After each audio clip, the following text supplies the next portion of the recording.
Fil-preżentazzjoni tal-Baġġett tas-sena 2010 il-Ministru Tonio Fenech kien iddikjara li l-impenn tal-Gvern kien illi jagħmel dak kollu possibbli biex jikkontrolla l-għoli tal-ħajja. Fil-Parlament Fenech kien qal li dan il-pass kien meħtieġ biex ikunu salvagwardjati il-kwalità tal-ħajja u l-impjiegi. Sentejn wara iżda jirriżulta li pajjiżna għandu fost l-ogħla prezzijiet tal-ikel fil-pajjiżi kollha membri taż-żona euro. Analiżi tal-Bank Ċentrali Ewropew turi li f'pajjiżna hemm differenzi kbar il fuq fil-prezzijiet ta' affarijiet bażiċi tal-ikel bħal ħobs, ġobon, zokkor, laħam u ħaxix meta mqabbla mal-prezzijiet fil-pajjiżi l-oħra taż-żona euro. Il-prezz tal-ħobs u ċ-ċerjali f'pajjiżna huwa doppju nofs ta' dak li huwa bħala medja fiż-żona euro.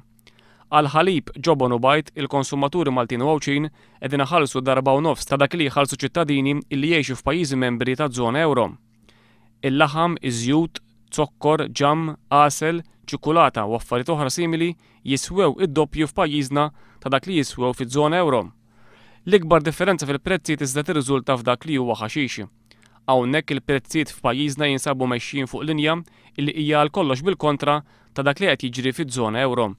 Għaliex f'Lulju li għadda waqt li f'Malta mill-analiżi tal-Bank Ċentrali Ewropew il-ħaxix ogħla bi kważi 6%, fiż-żona euro bil-kontra il-prezzijiet tal-ħaxix roħsu bi kważi 3%. Ċifri oħra pubblikati mill-Unjoni Ewropea juru illi waqt li l-ħlas medju fis-sija f'pajjiżna jammonta għal 12 euro, fiż-żona euro dan jitla għal 27 euro, iktar mid-doppju.